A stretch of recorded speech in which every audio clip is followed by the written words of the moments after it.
Salve, salve, galerinha, queridos alunos, tudo bem com vocês? Aqui é o professor Thiago Scorsi e aqui nós vamos fazer mais um vídeo. Vou resolver com vocês as questões, tá? Pegando minha canetinha aqui. Vou resolver com vocês as questões da Unesp, tá? As questões de Química relacionado à parte de conhecimentos gerais, ou seja, a primeira fase, relacionada aos cursos da área de Exatas e Humanidades, tá bom? Espero que vocês gostem. Vamos lá? Questão 69. Analise a fórmula que representa a estrutura do gás conhecido como gás mostarda, substância capaz de causar sérias lesões na pele. Então tá aí, ó. Cada vértice aqui é um carboninho, certo? E é isso, vou completar os Hzinhos, ó. O cloro faz uma ligação só, o carbono faz 4. Como ele está fazendo 2, ó, eu completo com 2 Hzinhos, os carboninhos. Tá bom? O enxofre faz 2 ligações, ele já está fazendo 2, está tudo certinho. Então, copiei aqui do lado de novo, maior, para ficar melhor. Tá aí. Esse gás, cuja fórmula molecular é, então nós temos na fórmula molecular 4 carboninhos, né? Hidrogênios, nós temos 2, 4, 6, 8 hidrogênios, 2 cloros e um átomo de enxofre, C4H8Cl2. A letra A, C4H4 não, C4 sim, sim, a letra D não, a letra E, C4H8Cl2, pode ser. Eliminamos 2 alternativas. Bom. Foi empregado como arma. Bom, se ele está falando que causa sérias lesões na pele, né, então é uma arma química, né? Lesão na pele, arma química. Ficamos com a letra B e letra D. E ele quer saber também, foi empregado como arma química durante a primeira, galera, alternativa C, foi muito usado na Primeira Guerra Mundial. Bom? Esse gás foi produzido pela primeira vez, se eu não estiver enganado, em 1822. Tá bom? Na Inglaterra. É o gás mostarda. Beleza? Uma questãozinha aí, né? Esse lance de saber Primeira ou Segunda Guerra Mundial, uma questão bem complexa, eu achei de lembrar isso daí. Tá bom? Vamos lá? Próxima questão. 70. Questão muito bem bolada e difícil, galera. Né? Essa questão 70. Olha lá. Folha de ouro mais fina do mundo. Sonjigui, pesquisadora da Universidade de Leeds, no Reino Unido, chegou muito perto do ouro monatômico. Ela criou uma folha de ouro com espessura equivalente ao diâmetro de apenas 2 átomos desse elemento. Então, a espessura é equivalente ao diâmetro de apenas 2 átomos. Puxa vida, então a espessura é como se fosse a altura dessa película, corresponde a diâmetro de 2 átomos do elemento. A quase monocamada de ouro mede 0,47 nanômetro de espessura. Eu anotei lá de azul, olha lá, galera, vamos lá. De azulzinho, a espessura 0,47 nanômetros. Tá. A mais fina camada de ouro já fabricada sem um suporte. Falta apenas o equivalente ao diâmetro. Falta apenas o equivalente ao diâmetro de um átomo para chegar à camada de ouro mais fina possível, que provavelmente se chamará oureno, quando sintetizada. Considerando que a densidade do ouro seja 19 gramas por centímetro cúbico, que 1 nanômetro, olha lá, ele falou que 1 nanômetro corresponde a 10 elevado a menos 9 metros. Então, se a espessura, né, dessa folha de ouro é 0,47 nanômetros, transformando em metros, ó, 0,47 vezes 10 a menos 9 metros. Ótimo. Bom, e que uma possível folha retangular de ouro tenha 2 átomos de espessura e demais dimensões iguais a 5 centímetros de largura. Então, pensa num retângulo. Coloquei o desenho. Ele tem 5 centímetros de largura. Então, tá aqui, ó, 5 centímetros a largura. Esse pedacinho aqui. Ele tem 10 centímetros de comprimento. Tá aí. Opa. 10.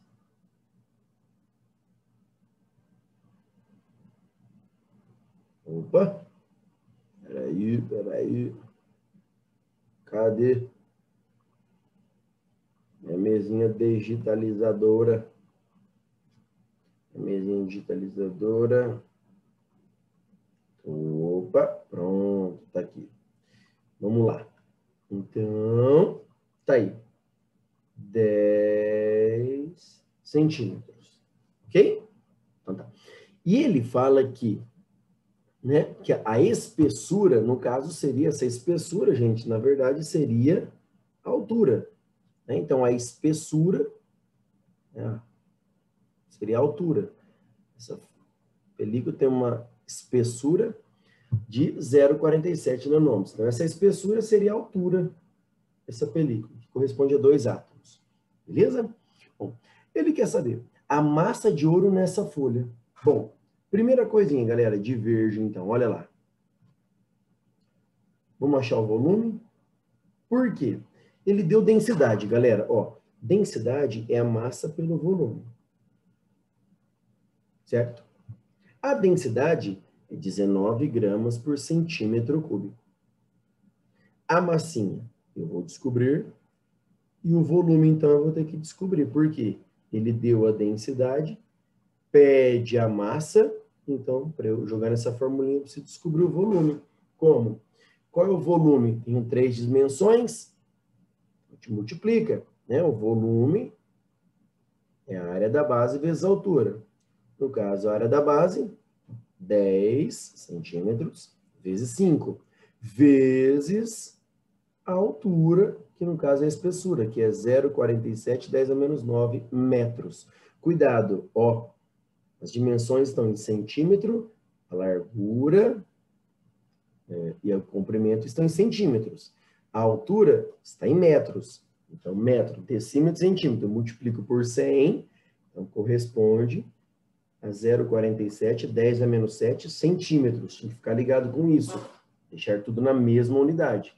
Porque aí é óbvio, né? Eu tenho que multiplicar centímetro vezes centímetro vezes centímetro, eu vou cair no centímetro cúbico. Tudo bem? Tá. O que mais, galerinha?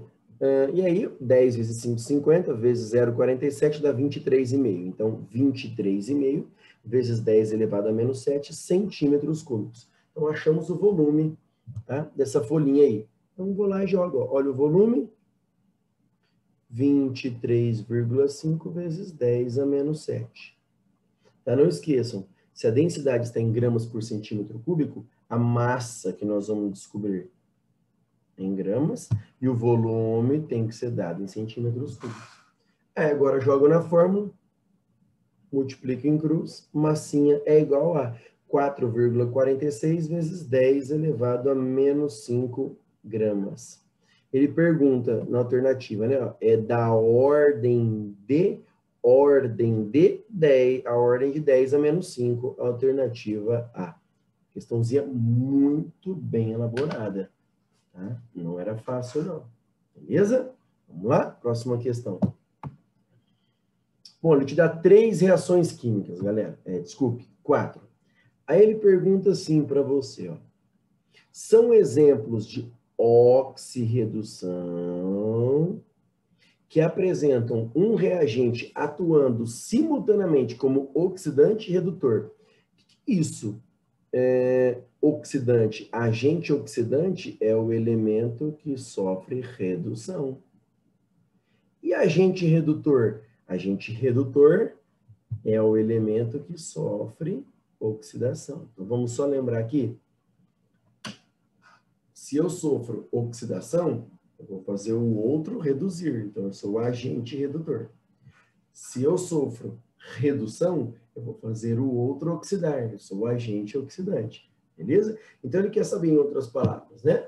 Qual é o elemento, né? Quais são as reações de oxidação, onde possui um reagente que reduz e, né, um elemento que reduz e oxida ao mesmo tempo. Vamos lá? Primeiro de tudo, achar o NOx dos elementos. Ó. Série 2 é uma substância simples, toda substância simples formada por um único elemento, NOx 0. Na família 1A mais 1. H mais 1, O menos 2, né? Porque a soma do NOx é 0, né? Numa molécula sem carga elétrica. Aqui, Na mais 1, oxigênio do ladinho direito menos 2. Para a soma dar 0, o cloro vai ser mais 1. Aqui, Na mais 1, Cl menos 1. Aqui o H vale mais 1, como são 2, 2 vezes mais 1 mais 2. O O, então, vai ter que ser menos 2 para a soma dar 0. Bom, vamos ver, galerinha, o clorinho. Vamos ver? Olha que legal. Ele é, vamos comparar o clorinho, ó, reagente com o produto. Não, ele era de 0, foi para mais 1. Ah, sofreu uma oxidação. E olha que interessante, se você comparar esse cloro com o cloro do NaCl, ele foi de 0 para menos 1. Ele também sofreu uma redução. Ah, então a equação 1, nós temos um reagente que oxida e reduz ao mesmo tempo. Ou seja, né, nós temos um reagente que atua como oxidante e redutor. Beleza? Vou nem analisar os outros elementos. Próxima equaçãozinha. Vamos lá. PbSO4. Gente, se você esquecer, vamos lembrar o seguinte. O sulfato, ele tem carga menos 2. É o enosulfato. Se você juntar com o Pb, cancela. Aí vira PbSO4. Por que eu falei disso? Para você lembrar que, no caso do Pb, o Pb tem NOx mais 2. Só para você lembrar disso. O O do lado direito da fórmula tem NOx menos 2. Como tem 4, 4 vezes menos 2, menos 8. Para a soma do NOx dar 0, o enxofre tem que ser mais 6. Na água, o H vale mais 1, o O menos 2. Pb sozinho, NOx 0. PbO2, o O do lado direito, né, os elementos da família 6A do lado direito da fórmula, tem NOx menos 2. 2 vezes menos 2, menos 4. Para a soma dar 0, o chumbo mais 4. E no H2SO4, ó, o H vale mais 1, como tem 2, né, vai dar um total de mais 2. O O do lado direito, menos 2. 4 vezes menos 2, menos 8. Para a soma do NOx dar 0, enxofre mais 6. Então, galera, olha que interessante, olha o Pb. Aqui, ele foi de mais 2 para 0, o NOx diminuiu. Ele sofreu uma redução. Agora, o mesmo Pb, se você comparar com o PbO2, ele foi de NOx mais 2 para mais 4. O NOx aumentou, então ele também sofreu uma oxidação. Então, nós também temos um elemento que atua como oxidante e redutor. Então, as equações 1 e 2, alternativa E. A equação 3, olha lá o que acontece. Ó, o Mg é 0, O2 0. No MgO, o O do lado direito, menos 2, magnésio mais 2. Ó, no caso, o magnésio foi de 0 para mais 2, ele apenas oxidou, e o oxigênio foi de 0 para menos 2, ou seja, o magnésio apenas oxidou, o oxigênio apenas reduziu. Você não tem o mesmo elemento oxidando e reduzindo. Tá bom? Então, a 3 não entra onde ele quer. E o CaCO3, olha lá, o Ca vale mais 2, que é da família 2A. O O do lado direito da fórmula, menos 2. 3 vezes menos 2 dá um total de menos 6. Para a soma dar 0, carbono mais 4. Ca mais 2, O menos 2. No CO2, ó, o O é menos 2. 2 vezes menos 2, menos 4. Para a soma dar 0, carbono mais 4. Olha que interessante. O cálcio era mais 2, continuou mais 2. O carbono era mais 4, continuou mais 4. O O era menos 2, continuou menos 2, continuou menos 2. Ou seja, essa equação 4 não é uma reação de oxirredução. Nem é uma reação de oxirredução. Por quê? Nenhum elemento variou no NOx. Beleza? Uma questãozinha tranquila, né? Sabendo o cálculo dos NOx, dos elementos aí, dá para fazer tranquilamente. Beleza, galerinha? Vamos lá? Próxima questão. Uma questão bem elaborada. Achei bem legal essa questão de gás, galera. Olha o texto para as questões 7.2 e 7.3. Por que o biogás é uma opção de energia renovável? O biogás é um biocombustível gasoso produzido a partir da decomposição da matéria orgânica por bactérias fermentadoras, em um processo chamado biodegradação anaeróbia, isto é, o processo ocorre na ausência de oxigênio. Esse processo produz, então você tem as bactérias, na ausência de oxigênio, faz a decomposição, né, faz a biodegradação anaeróbia, e vai quebrar essa matéria orgânica e vai produzir combustível, né, que é o biogás. Nesse processo, produz um gás rico em metano, de 40% a 80% de sua composição, sendo o resto dióxido de carbono e pequenas quantidades de hidrogênio, nitrogênio, amônia, ácido sulfídrico, entre outros.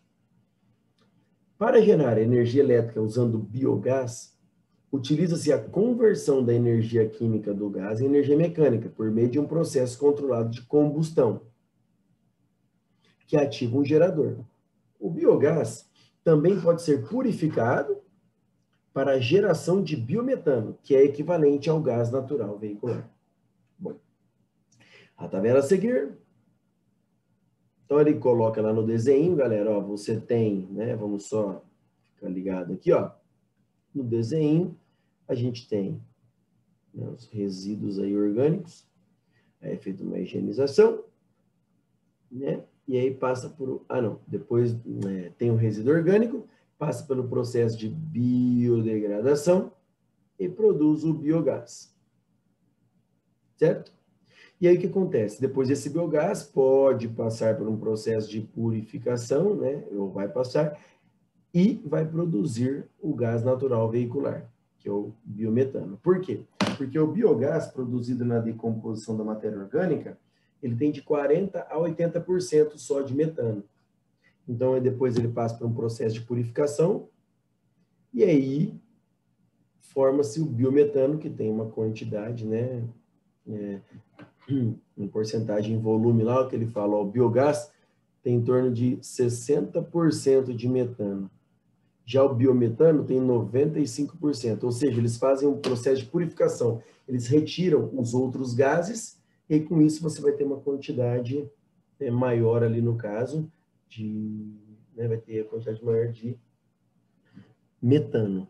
Tá bom? Então vamos supor, você tem, quando produz o biogás, tem metano, dióxido de carbono, amônia, tem vários gases. Então você tirando esses outros gases, você vai ter uma pureza, uma quantidade maior aí de metano. Bom, olha lá.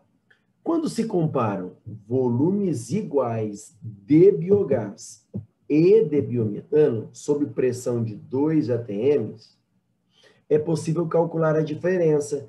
Ou seja, ele quer essa diferença. A pressão, olha a diferença. Ó. A pressão parcial de metano no biometano menos a pressão parcial de metano no biogás. Bom, o valor dessa diferença é, vamos lá, galerinha, é o seguinte, essa questãozinha. Bom, ele fala lá, quando se comparam volumes iguais. Então, para facilitar os cálculos, eu vou considerar 100 litros. Por quê? Ele deu os componentes, ele deu a porcentagem, né? Então, eu vou considerar 100 litros de mistura. Então, eu vou considerar 100 litros de biogás e 100 litros de biometano. Então, se você considerar 100 litros de biogás, eu tenho 60% de metano, ou seja, 60 litros só de metano. Se você considerar 100 litros de biometano, nós temos 95% de metano, ou seja, 95 litros só de metano. Bom, vamos lembrar, galera, falou em pressão parcial, né? A gente lembra daquela formulinha, né? Óbvio, a gente pode calcular a pressão parcial através do PVNRT, ou pela fórmula do peixinho pulando. Então, no caso aqui, a gente sairia esse exercício pela fórmula do peixinho pulando. O que é o peixinho pulando, moçada? A pressão parcial do metano é igual a fração molar do metano vezes a pressão total. Ok? Se fosse para calcular o volume parcial do metano é a fração molar do metano, que é esse X aí, vezes o volume total. Então, partindo disso, vamos lembrar? O que é a fração molar do metano? A fração molar de um gás é o número de mol desse gás dividido pelo número de mols total da mistura.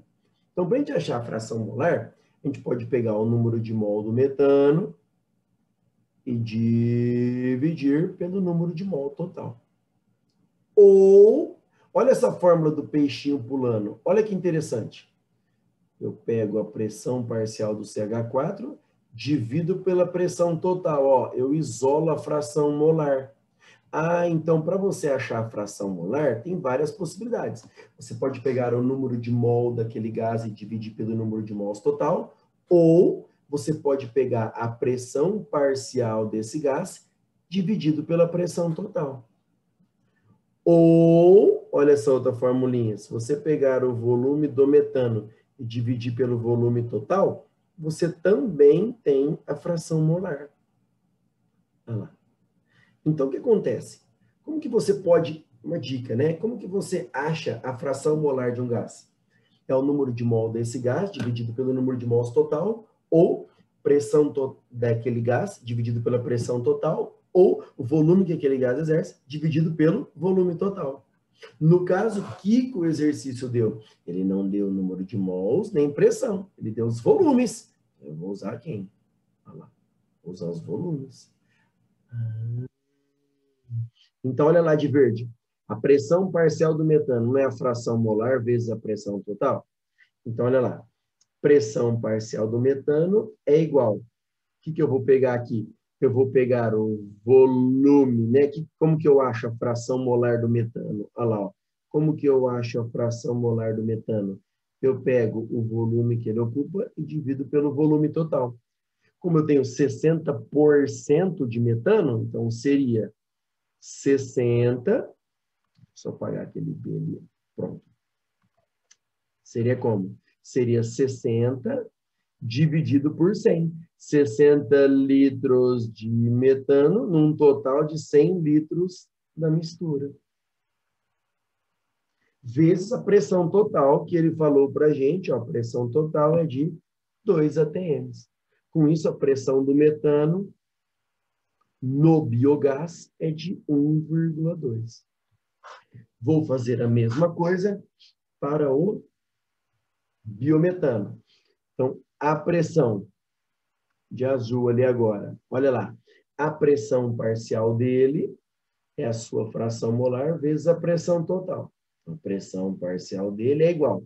Como que eu acho a fração molar? Olha lá, ó. Eu vou pegar o volume de metano, quanto que eu tenho? 95%, ou seja, 95 litros de CH4, dividido por 95%, ou seja, dividido pelo total de 100 litros, que é o volume total da mistura, vezes a pressão total que ele falou que é 2. Com isso, subir aqui, descer aqui, a pressão de metano no biometano é 1,9. Então, ele quer a diferença. Então, o que seria a diferença? Ele quer a pressão parcial de metano no biometano, 1,9, menos a pressão parcial de metano no biogás, que é 1,2. Essa diferença dá 0,7 atm. Uma questão, para o aluno, eu achei uma questão meio complexa de gases, né? Para lembrar aí todos esses conceitos, essas formulinhas. Tudo bem, galera? Espero que vocês estejam entendendo aí as explicações. Vamos lá. Questão 73. Para a obtenção de biometano a partir do biogás, este deve passar por purificação, de modo a aumentar o teor de metano pela diminuição do teor de dióxido de carbono, ou seja, vou tirar lá do recipiente CO2, então eu aumento a pureza de metano. Um procedimento que pode ser empregado com essa finalidade, o que seria essa finalidade? Diminuir. Como que eu consigo diminuir o teor de dióxido de carbono? Para eu aumentar o teor de metano, eu vou ter que retirar do recipiente CO2. Então, vamos lembrar. Como que eu consigo diminuir o teor de CO2 e automaticamente aumentar o teor de metano? Bom, eu vou ter que tirar CO2 do recipiente. CO2, vamos lembrar, ele é um gás que, se você borbulhar ele em água, forma ácido carbônico. Ou seja, ele é um óxido ligado a um ametal. Ele é um óxido ametálico. Os óxidos ametálicos, a grande maioria, são óxidos de caráter ácido. Justamente por isso, porque em contato com água, esses óxidos em contato com água geram um ácido. Olha um outro óxido. Olha aqui um outro óxido ametálico, um SO3. Então, toda vez que o oxigênio está ligado a um ametal, um óxido ametálico, geralmente eles têm caráter ácido, né? Tem alguns que são neutros, mas a grande maioria são óxidos de caráter ácido. Por quê? Quando você joga em água, gera um ácido. Então, o aluno teria que lembrar que o dióxido de carbono é um óxido de caráter ácido. Então, para você tirar, né, retirar esse CO2 do recipiente, se ele é um óxido de caráter ácido, eu vou ter que usar uma base para neutralizar e retirar. Se eu jogo uma base, essa base vai reagir com óxido que tem caráter ácido, formando sal e água. E aí você consegue, então, retirar esse CO2, porque a base vai reagir com o CO2. Qual seria a reação? Só para você lembrar, ó, o CO2, eu dou uma dica assim, você reage ele com água, porque ó, é um óxido ácido em contato com base, como se fosse uma neutralização, vai formar sal e água. Tá? Bom, e aí, para saber qual é o sal formado, olha que interessante, eu faço a reação de CO2, porque é uma solução aquosa, tem água, eu faço a reação de CO2 com água, vai formar H2CO3. Porque o sal formado, ele vai ter o cátion Ca+2 e vai ter o ânion, aqui ó, o ânion carbonato, que é o ânion CO3-2. Então, vai formar o sal. Não estou preocupado com o balanceamento aqui, só o produto formado. Então, vai formar o sal CaCO3. Então, quando você jogar, né, o hidróxido de cálcio, uma solução saturada, né, no caso aí, uma solução aquosa de hidróxido de cálcio, ele vai reagir com o CO2, tirando o CO2 do recipiente, aumentando o teor de CH4. Beleza? Uma questãozinha que envolve a química inorgânica e reações inorgânicas. Beleza? Vamos lá? Questão 74, galera. Opa, 74. Uma amostra de água mineral natural a 25 graus foi testada com 3 indicadores. Os resultados desse teste estão indicados na última coluna. Olha que interessante. Indicador. Então, ele usou o primeiro indicador, vermelho neutro. Aí ele falou o seguinte, ó, esse indicador, ele muda viragem de cor. Então, ele muda de vermelho azulado para amarelo alaranjado. Qual que é o intervalo? Isso é importantíssimo. Qual que é o intervalo de pH que ocorre a mudança de cor? De 6,8 a 8. Bom, qual for, ó, agora o principal, ó, qual foi a cor apresentada pela amostra de água mineral? Então, como eu coloquei esse indicador vermelho neutro na minha amostra de água, ele ficou amarelo alaranjado. Ou seja, ele era vermelho azulado e ele se transformou em amarelo alaranjado. Então, se ele ficou nessa água, ele ficou amarelo alaranjado, é porque o pH dessa água, ó, é acima de 8. Por quê? A 6,8, ele é vermelho azulado, né? 6,8, 6,9, 7, ele começa, à medida que começa a aumentar o pH, ele começa a mudar de cor para amarelo alaranjado. A hora que chega em 8, ele está totalmente amarelo alaranjado. Então, se essa água mineral apresentou uma cor, fez com que esse indicador ficasse amarelo alaranjado, somente amarelo alaranjado, é porque ele já atingiu um pH 8, ou seja, pode ser um pH 8 ou qualquer pH acima de 8. Essa era a interpretação. Olha o segundo, galera, que interessante. Ó, O segundo indicador, preste atenção, ó. O segundo indicador, ele é o amarelo de alizarina. Bom, ele é amarelo claro e ele vai se transformando em amarelo acastanhado. Qual que é o intervalo de pH de mudança de cor? De 10 a 12,1. O que isso acontece? Ele é amarelo claro. A hora que chega no pH 10, ele começa a virar o quê? Amarelo acastanhado. A hora que chegar, então, de 10 até 12,1, ele começa a mudar de cor. A hora que chega a 12,1 ou mais que 12, aí ele vai ficar totalmente amarelo acastanhado. Então, abaixo de 10, né, ele é amarelo claro. Somente amarelo claro. Acima de 12,1, ele é totalmente amarelo acastanhado. E se for entre 10 e 12,1, ele está mudando de cor. Bom, que cor que essa água ficou? Olha lá, essa água ficou amarelo claro. Para ficar uma água, esse indicador ficar totalmente amarelo claro,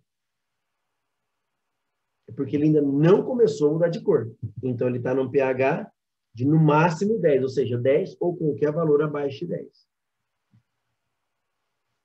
Essa água tem um pH menor que 10. Bem, por interpretação, galera. O terceiro, nós temos o indicador púrpura de M-cresol. Ele é amarelo e ele passa para púrpura. Qual que é o intervalo que ele começa a mudar de cor? De 7,4 a 9. O que significa isso? Abaixo de 7,4, ele é totalmente amarelo. De 7,4 a 9, ele começa a virar púrpura. E acima de 9, ele é só púrpura. Tá. Que cor que ficou esse indicador quando foi colocado na água mineral? Púrpura. Ou seja, ele já mudou, está totalmente púrpura. Ah, então é porque ele tem um pH acima de 9. Se você fizer a intersecção, então, desses três, ó, o pH tem que ser maior que 8, menor que 10, só que o terceiro também fala que tem que ser maior que 9. Então, peraí. O primeiro fala que tem que ser maior que 8. O segundo fala que tem que ser menor que 10.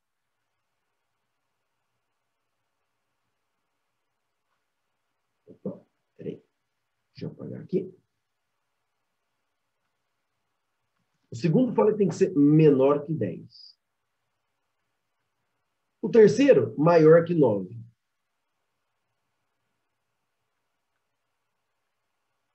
Então, qual é a intersecção que a gente pega? Qual é a conclusão, galerinha? Então, a conclusão aqui pega os três. Ó. Então, qual é a conclusão? Entre 9 e 10. Esse é o pH dessa água. Então, portanto, a água está entre um pH entre 9 e 10. Ou seja, se o pH é 9, a concentração de H+, 10 a menos 9. Se o pH for 10, concentração de H+, 10 a menos 10. Então, a concentração de H+, vai estar entre 10 a menos 9 e 10 a menos 10. Beleza? Tá. Só que olha a pergunta. A concentração em íons OH-, a gente determinou o pH. Então, a faixa de pH é 9 e 10. Então, a concentração de H+ está entre 10 a menos 9 e 10 a menos 10. Só que ele quer saber o OH-. Vamos lembrar? Se você multiplicar H+ com OH-, sempre tem que dar 10 a menos 14, que é o KW. Então, se o H+ for 10 a menos 9, quanto falta para 10 a menos 14? Falta 10 a menos 5. É a concentração de OH-. Se o H+ for 10 a menos 10, quanto falta para 10 a menos 14? Falta 10 a menos 4. Então, a concentração de OH- vai estar entre 10 a menos 5 e 10 a menos 4. Alternativa C. Galera, é uma questão de muita interpretação. Então, eu tentei ser o mais claro possível. Óbvio, pessoalmente, eu explico isso rapidinho para você. Aqui, tentei mostrar aí no gráfico, na tabelinha certinho, tá bom? Espero que vocês estejam entendendo. Vamos lá? Próxima e última questãozinha, 75. Analise o diagrama que representa as fases da água conforme as condições de pressão e temperatura. Então, nós temos 3 fases. Dependendo das condições de pressão e temperatura que a água estiver, ela pode estar no estado sólido, líquido ou vapor. Né? Bom, e nós temos o ponto triplo, que é esse pontinho aqui, esse ponto triplo, né? Se você conseguir, por exemplo, a água, né, numa temperatura de 0,01 graus e numa pressão de 0,61 quilopascal, você consegue ter no mesmo recipiente, né, os 3 estados físicos: sólido, líquido e gasoso, no vapor. Tá? E detalhe, e se você tiver essa curva aqui, por exemplo, ó, se você tiver esse pontinho aqui, eu vou usar o roxo. Se você tiver esse pontinho aqui, esse pontinho é um equilíbrio sólido, líquido. Se você pegar esse pontinho aqui, você tem um equilíbrio, ou seja, você tem líquido e vapor. Por quê? O líquido está virando vapor. Um equilíbrio químico, e o vapor virando líquido, porque está exatamente na curva. Se você pegar esse daqui, você tem um equilíbrio de sólido com vapor.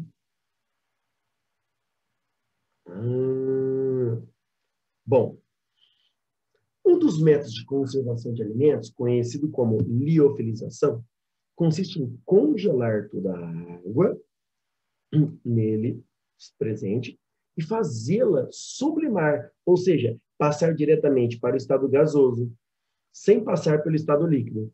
São condições de temperatura e pressão em que há a possibilidade de ocorrer a sublimação da água, então ele quer quais seriam as condições que poderia ocorrer uma sublimação. Sublimação, passagem de sólido para o estado gasoso direto, sem passar pelo estado líquido.